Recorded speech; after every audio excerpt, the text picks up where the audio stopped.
Students, we are going to review over second language acquisition. And actually, this is not only what I'm very interested in and what I'm studying, but also this is a great presentation because it includes some of my mom's texts, which I think is really funny and maybe you will find too. But first, to begin the lecture, I'd like you to watch this video of this girl who can speak 7 different languages. Her name is Bella, and she's 4 years old, and she kind of puts us all to shame. But notice how she speaks the language. It's very fluent, right? And it kind of harkens back to the child we saw earlier in the semester. With the girl who was very, her parents addressed her in French, Spanish, and English, and she was able to respond to both. So see, let me know if you think this is a hoax, right? Did she learn this? Was she taught this? Was she only taught specific words to say? Um, does it seem natural? Does her language learning, and language acquisition in these different languages, is it natural, or do you think her parents were just like trained her very well? And also consider the difference between learning a language and acquiring a language. And so there are many differences between learning and acquiring. In that acquiring is something that you gradually learn. So, for example, if you study abroad somewhere, you might acquire another language. Um, and it seems very natural. Compared to learning is when you are consciously sitting down, maybe in the classroom, and knowing some of the features, such as the grammatical features. Acquisition is something that's more um, spoken, has a favor spoken speech more, because you're using it in natural communicative situations. And so um, think about the languages that you yourself have acquired versus the languages that you have learned. And so, which of the ways are you fluent in this language, or when you're speaking this language, what are some things that you might be good at versus some things that you might have trouble with. So, for example, if you learn to acquire a language by studying abroad in Spain, for example, then you might find speaking to be very, very easy for you, but you might find things like grammar to be very difficult. Especially for those of you who acquired English, English grammar is also very difficult. And so, if you don't know the rules for English grammar, but you can speak English very fluently, that might be something of a language where you have acquired versus just learned. And then consider other languages that you've learned. So, for example, UBC requires you to learn another language, right? So, what are some languages that you've actually sat down to learn? And if you were to go to those countries where they spoke this language, how well could you be understood? Considering the fact that you are learning it in a more formal method and not in a more natural method. So, is the learning of the second language process similar or different in learning than the L1? Um, and some people would say it's very different, and other people would say it's the same. So, for example, when you're learning a second language, there might, and this is learning as an adult, there might be some errors that occur, and this is very natural, right? So, for example, a Spanish speaker trying to learn English as their second language might say something like, "Hey, it's not funny," or "in here, have the mouth," or "live in Colombia," right? And so these are morphological errors, these grammatical errors in gender, it could be grammatical errors in case. This is a grammatical error in that the pronoun or the subject and the antecedent is dropped to pro drop language. And because Spanish, you don't need to say, yo, or you don't need to say I for everything because it's built into the verb. And so you get things like, "hey, is not funny," instead of trying to say, what exactly is not funny. So that it's missing the pronoun here. And so when we think of interlanguage, this is kind of the mixture, this knowledge of your native language and that transference into your second language or third language, right? So, whatever your knowledge of Spanish is, how does that interfere with your knowledge of English, your learning of English, right? Or if English is your native language, how does the interlanguage, what are the rules in which you may apply your English knowledge onto your second or third language. And also note that some of these errors that you might find, they might be mistakes, right? So someone could just say, "Hey, it's not funny," right? That could might be a mistake. But oftentimes, it's the fact that second language learning, especially if you learn it after the critical period, some people would say that these errors fossilize, which means that no matter how long that you spent the area learning the language, you'll still make the same errors again and again and again. And it doesn't say anything about your intellect. It doesn't say anything about your knowledge of the language, your perception of the language.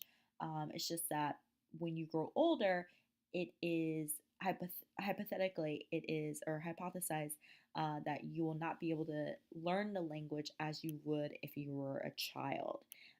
So we'll see later with the text from my mom, what are some errors that have occurred, and that she might have fossilized the language, even though she spent 30 to 40 years in the country, more time in the United States than she spent in China. What are some ways and still she still has makes the same errors as if she was still learning English, for example. So these are it's spooky because I made this PowerPoint during Halloween, but these are my mom's texts from my mom.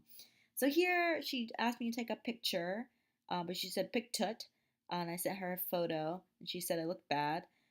Thanks, mom. And I said no sleep. Okay. So think about what are the mistakes, okay, and then what also has been fossilized in acquiring English, okay. So for example, I would probably say that a mistake would be her misspelling picture. Okay. So she probably misspelled picture. She probably doesn't say pick tut, right? That's probably her just making a mistake. Okay. That's her just, typing something wrong, right? But I would say that something that's fossilized is saying look bad. Okay. Instead of like you look bad, or um, she uses this way, she uses this, her Chinese grammar into English. And then also look at the way that I'm responding to her. No sleep, right? I could easily say, Mom, I haven't gotten any sleep. Please stop being so mean to me. But I said no sleep. So if you read the text that corresponded to this today's lecture, um, what linguistic input am I utilizing, right? So this would be something called foreigner talk, okay? And it's not, even though it's called foreigner talk, it's not derogatory. It's just something natural that humans do as far as like a simulation, in that when you are talking to someone who doesn't speak English, all of a sudden you're not talking to them like very fast. You're not talking to them. It's not like you're talking to like a baby, but you're talking to them in a way that is comprehensible, you think, to them. So here I am, kind of like talking in this way to my mom, in this foreigner talk kind of way, so that she'll be able to understand. But she's able to understand me fluently. Here I am asking for details about the house to apply for residency in Maryland. And then out of nowhere, my mom says, maybe dad take you to San Francisco fix teeth. Okay. Um, I don't know what's wrong. I have perfect teeth, but she's suggesting that my father take me to San Francisco to fix my teeth. That's great. So what is a mistake and what maybe has been fossilized? Okay. So a mistake will probably be her misspelling San Francisco, right? But these the grammar here that she uses. Maybe dad take you to San Francisco, fix teeth. Okay, so fix teeth might be something that's more fossilized, in which she is using her Chinese knowledge, her language skills in speaking or interpreting English. And then the last mom text, I just texted her a picture of the person I was dating at the time, and she said, "You have another one without hat?" And I said, "No." And she said, "How tall is he?" I said, 6'5", which is not true. I'm not like dating LeBron James. And she says, "Well, tall is past. Did he smart? What job he going to be?" And then she like rambles on and on and on. And it's actually a really bad word in Chinese. So if you're Chinese, Aaron, just ignore that. But everyone else, you can also ignore that as well. But anyway, so what are some mistakes and what has been fossilized in acquiring English? Okay, so mistakes, right? What are some things that she probably it's nothing, has nothing to do with her knowing Chinese. It's probably her misspelling hat, right? Hat. Um, I would say the other things, will probably be more of um, her fossilization of English. Again, she's been in the country for 30 odd years, 30, more than that. But it's a key component of a lot of second language learning when you are speaking in a language as if it was your first time understanding the language, even though many years have passed. Because over time, as you get older, our language capabilities, even no matter how hard we try, no matter how hard we're immersed in the language, they tend to plateau. And that's what's happening, or that's what happened. So, why is this important? How can you use a student's native language as a tool? Okay. So consider this. From a Taiwanese speaker, they might write something like, there are so many Taiwan people live around the lake. So if you're a teacher, how would you correct the student? Well, first of all, you probably would say, oh, it's Taiwanese, right? In order to make something adjective, like you would say ease, like Chinese or Japanese, right? And so you would probably correct that, and that would be a mistake, right? But then consider the overall implications. There are so many Taiwanese people live around the lake. Okay, you might say, oh, you mean to say like there are so many Taiwanese people who live around the lake, right? And so you'd be teaching the student something about relative clauses, how every single time that you have a sentence like live around the lake, that's a clause that connects back to the people that you're describing, right? But if you consider from a native language standpoint that Taiwanese is a topic prominent language, which means that you explain the topic first and then you comment on it. This is very similar in English when I say, um, I have that TV over there, and then you comment on the TV, right? There is a TV. The TV has Amazon, Fire or whatever. So you point to something and then you kind of talk about it, right? And so you make a concentrated effort to talk about the topic itself first. Um, so if you know that, then you'll be able to recognize, oh, this is not because you didn't use who. This is more so the fact that you are taking a topic and that you're talking about the topic first and then you're commenting on it. So instead of doing that, what you could do is use something more like a subject predicate form um, that's used more naturally in English. So the real benefit would be to topicalize less and organize sentences in this manner. So instead of saying to the student, "Oh, okay, so you just need to use who there," the student really wouldn't really understand what you're trying to say. It would just be very random, right? It'd be like, "Oh, okay, well, you said I need to use who, so I'm just gonna put who," right? Um, but if you're able to teach the student, like I noticed that you use the topic first and then you comment on it, right? There are so many Taiwanese people, right? And them commenting, they live around the lake. What you could do is to switch it to where you're talking about subject and predicate. So everything has a subject. You're talking about Taiwanese people live around the lake. Many Taiwanese people live around the lake, right? And so this is a way for you to use the speaker's native languages um, in a beneficial form, and also a way that you can use their linguistic knowledge to your advantage. So regarding my question, is there any similarities between learning a second language and a first language? Is there a critical period? Is there a period in which you can learn a second language? It's easier for you to learn a second language. After a certain time, it's harder for you to learn. And most researchers believe that yes, it's the same drop off point, puberty, right? So you mentioned, remember back to, when I talked about Jeannie and she had already reached the form of puberty or the age of puberty, so she was no longer able to acquire her first language. This would kind of be similar, right? And so it's very difficult, like my mom, for instance, she moved here when she was 20 some, so it's very difficult for her to learn a second language to the same extent that a native speaker would, okay? And so a lot of people, when they moved here when they're 5, for example, maybe they'll still retain some aspects of their first language when they're speaking their second language. But again, a lot of studies have refuted this in the past. So a lot of people have said that it actually has to do more with independent variables. So it has less to do with your age and more to do with how motivated you are to learn a language, what your aptitude is. Some of you mentioned in the discussion board post about, your ability to recognize patterns. That could be something that could factor into whether or not you're more capable of learning a language.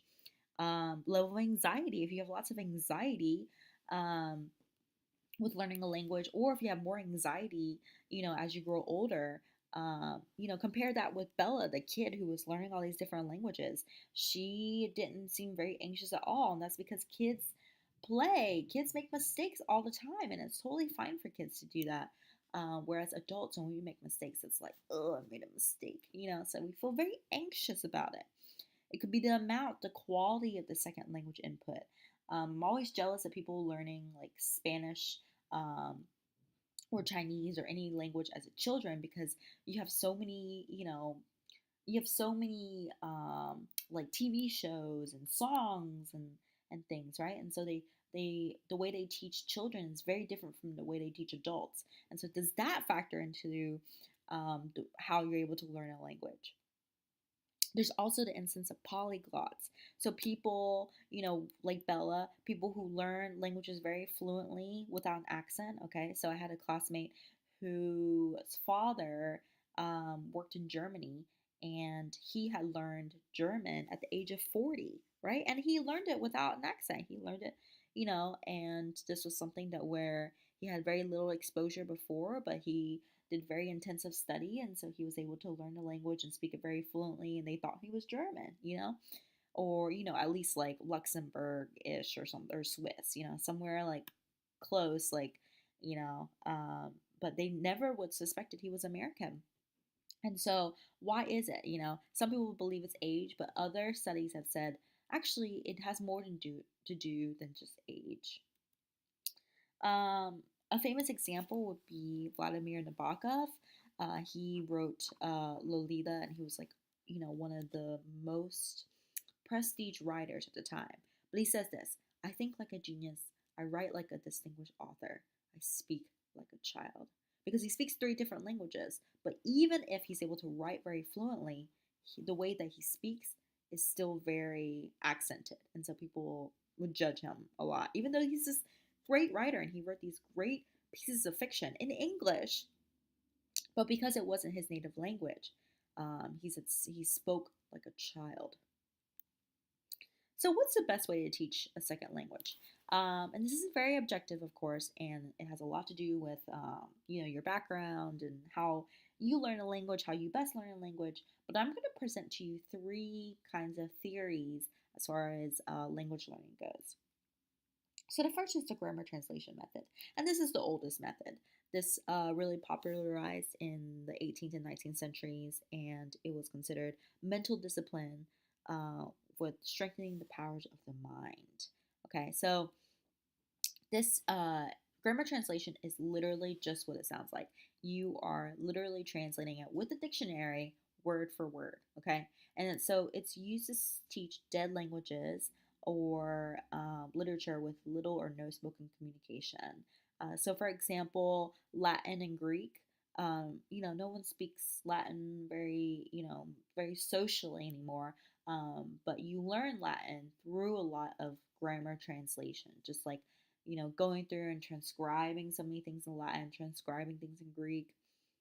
Hebrew for some of you.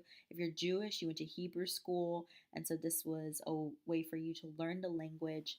Um, but it was very hard for you because you didn't really have any sort of social aspect. You were reading it. You could read the Torah, but you didn't really understand what it was, and it was just like kind of like a passage for you, right? So, um, in lots of liturgical contexts, grammar translation is used. And so this is, the direct translation of the rules and grammar and their application. So, for example, it's like I said, okay, in Spanish, you use this grammar. So go use these verbs and use it with this grammar. And I would have you write word for word. So in Cantonese, because it's my native language, you would have something like this: hello, and then you would have something like this: nei ho, and this one's how are you? Nehoma, right? And so it would be very hard for you to kind of understand a language based on how you write it, right? Because if you're reading from a textbook, no one really shows you how to write it. And then for this, the pinyin might be very different from how you actually say it, right? So in a lot of grammar translation classes, um, the teacher would just give you the textbook and you're kind of supposed to learn it. So in lots of Chinese classrooms, they'll teach this. They'll teach English in this way. So little teaching is done in a target language, and they probably don't know how give any attention to pronunciation. So if I was a grammar translation methodologist, and I said, okay, so I want you to learn Chinese, Cantonese, okay? So I said, okay, what is your name? And then you're supposed to pronounce this, okay? So how would you pronounce it? It would be very hard for you as a native English speaker in order to pronounce it correctly or pronounce it in the way that locals would, right? So this is pronounced "내가 right? So very, very, very difficult, right? If I said, "Hey, this is actually "내가 and you're like, am I supposed to get this from this, right? It's very, very, very difficult. So the principles were that the literary language, the Greek, the Latin, the Hebrew, the written down forms is better than spoken language, right? Um, the authority in a classroom is definitely the teacher. You're practicing your reading and writing skills, and your goal is accuracy, but not fluency. So, for example, a teacher might ask a question, and if student's answer is incorrect, and the teacher selects a different student, right? Because you are mainly concerned with correctness. So I'm not saying that this method is right or wrong. I would say that there's different applications of the methods and that they each have their own credence in a sort, in their own kind of way. So, for example, you might have done this in your language classes. You might translate a passage. You might read comprehension questions and then write it, and based on your understanding, you might fill in the blank. You might be presented with one rule and asked to apply it to another example. So, here are some real sentences in 19th century textbooks. The philosopher pulled the lower jaw of the hen. These are in English, so they're trying to teach English. My sons have brought in the mirrors of the Duke. The cat of my aunt is more treacherous than the dog of your uncle. So what's wrong with these? These sentences they're very creative, but they aren't very natural in a spoken sort of way, right? Because the focus is not on spoken English. The focus is on making sure that you have um, the grammar rules, correct grammar. You're writing it down perfectly. You're translating it, right? That's the only thing that really matters in grammar translation. And so it's like if I sent you, this is a textbook from a Cantonese, right? And so if I just presented the words, right, behind and door, and so you're supposed to make the word back door from this, right? And so you're repeating patterns and you're following the textbook, and you are following the rules that they give you. So some advantages, there are advantages, and it's really the easiest way of explaining. So what I mean by this is the teacher speaks your language.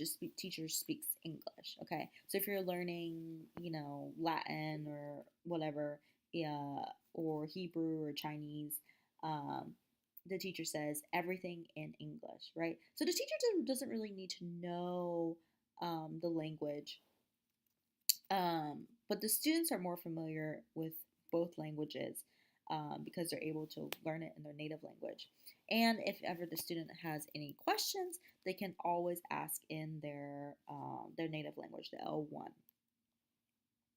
What are some disadvantages? So the language is seen as isolated, right? And so some of these sentences aren't very, well spoken, right? Another thing is that it's very boring, right? It's very boring to kind of translate these. You saw the textbook; it seemed like, unless you're very, very, very interested in the language, there's nothing motivating for you to communicate. You're just kind of doing the exercises, right? And then lastly, a teacher doesn't really have to teach or speak well. So, for example, when I mentioned in a lot of different classes, um, my former students who learned English in China or in Pakistan, they learned from the teacher just doing drills, just doing textbook drills, right? But the teacher doesn't really have to speak really well because speaking is not something that is valued here. It's all about translating, making sure the grammar is correct. Also, direct translation isn't always the best. So this is from English.com. It shows funny signs from Chinese translations. Care for life, do not fun. Racist park, don't go here. Do not disturb, tiny grass is dreaming. Super sluts, okay? Cheap, fast, and easy. So it isn't the best way for some, but a lot of people would say this is very effective in learning a language. The second method is the audiolingual method, and this is exactly how it sounds, right? So this is when you're pronouncing something, and then the teacher pronounces something, and the students respond back.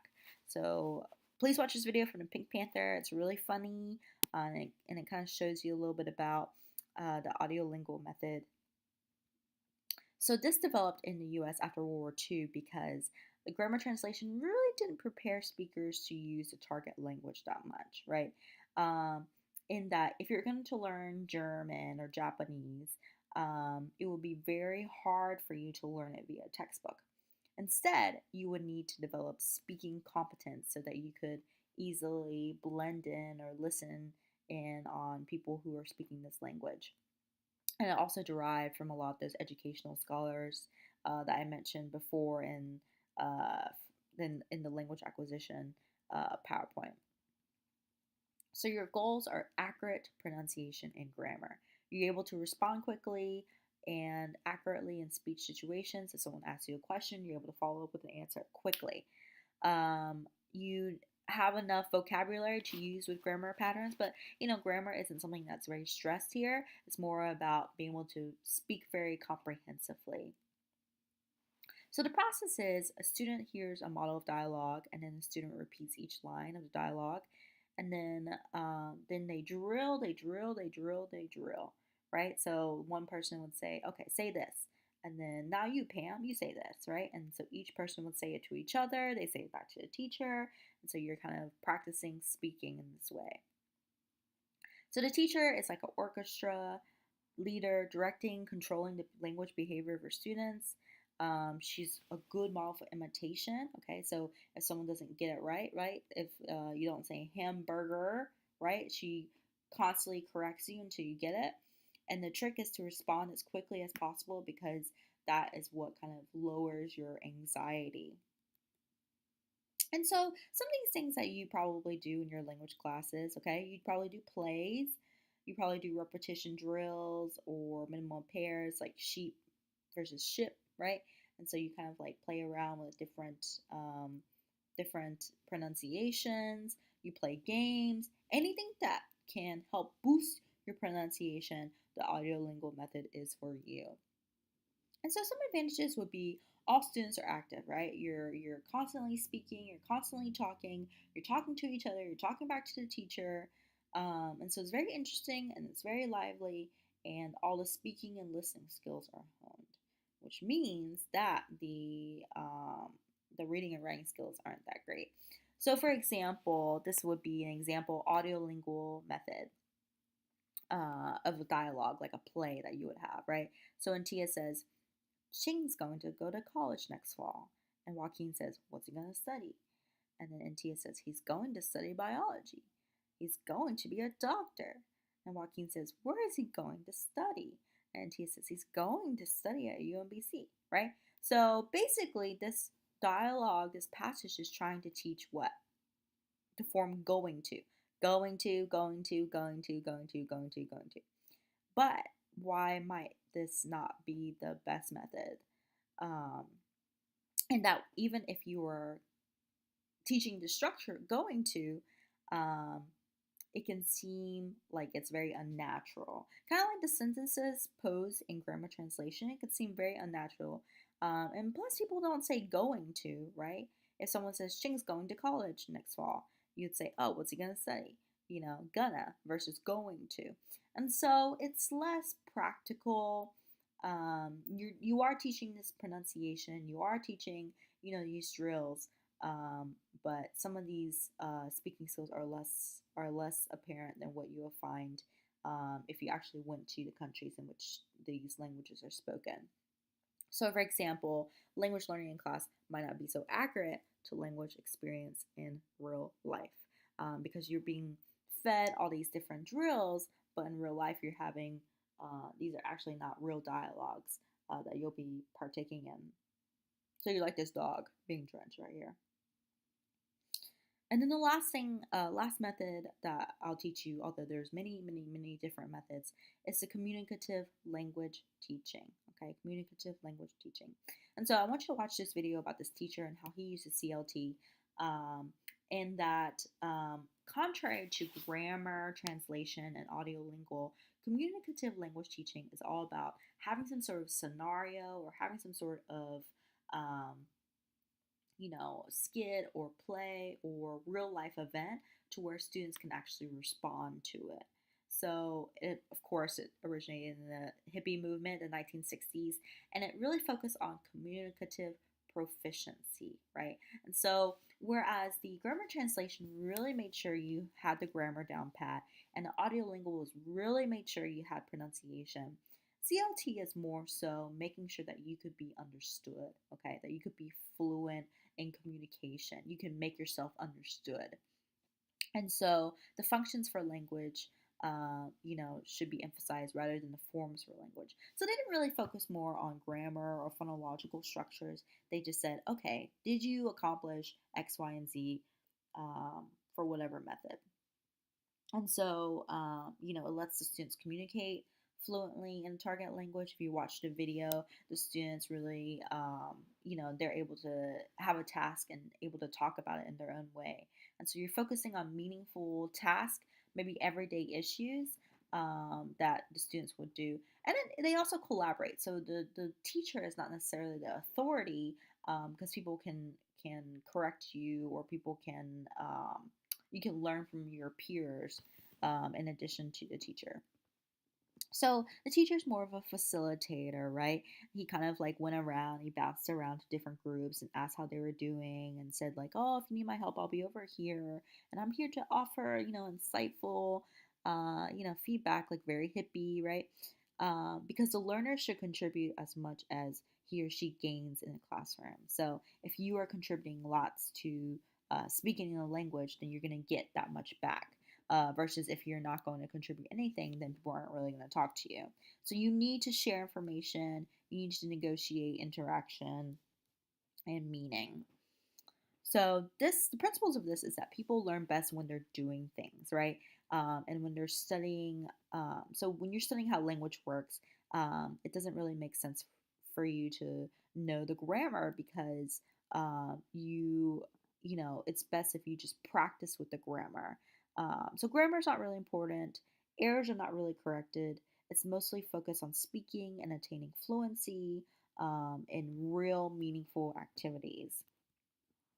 So here are some ways in which your language classes might use these, right?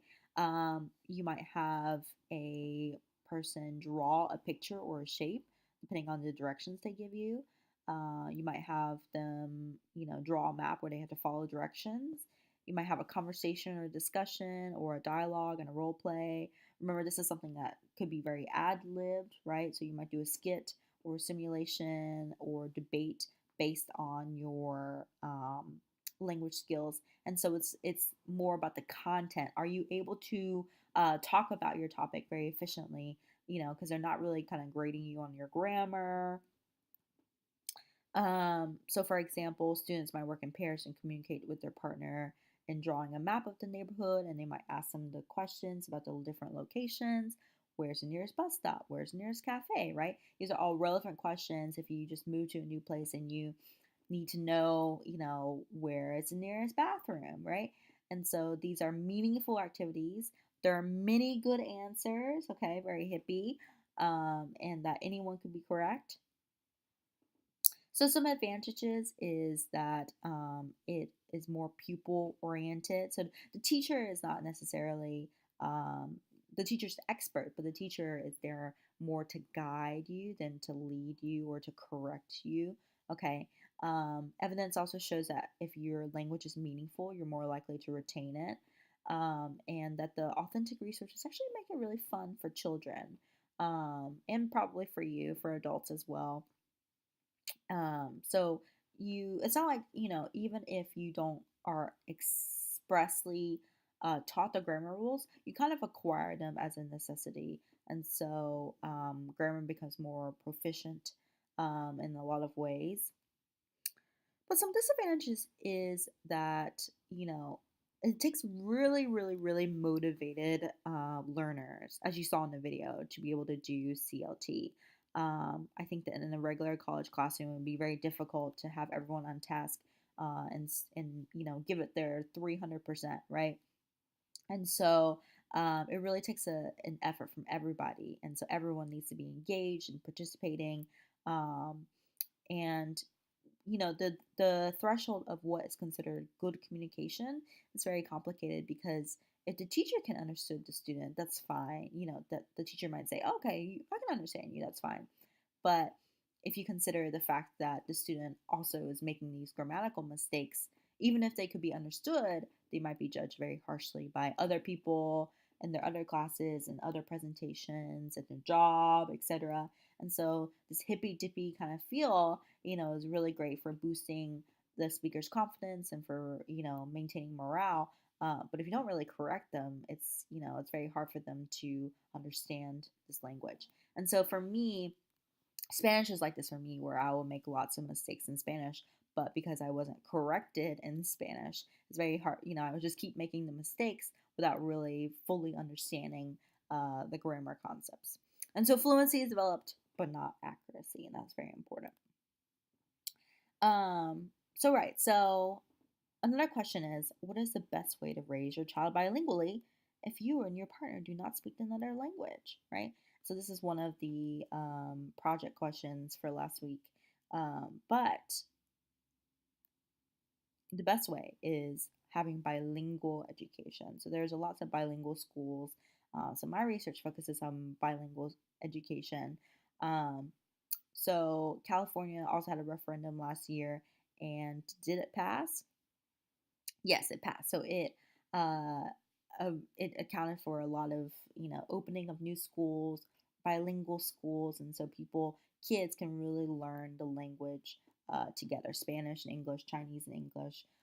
There's many, many, many different bilingual sectors: Korean, Turkish, any language. I think the U.S. is really open to having bilingual schools. Maybe some people might be against it.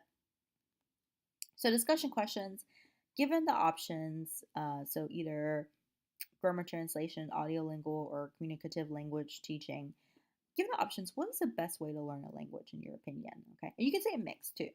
You may choose to reflect on your past or current language learning experiences and write about which activities, games, teaching strategies have been the most successful for your language acquisition.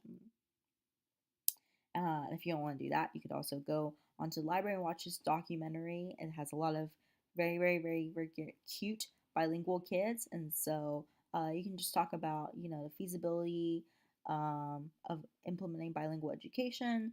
Talk about the triumphs. talk about the challenges, the pros and cons of dual language education. And I will see you on the discussion board.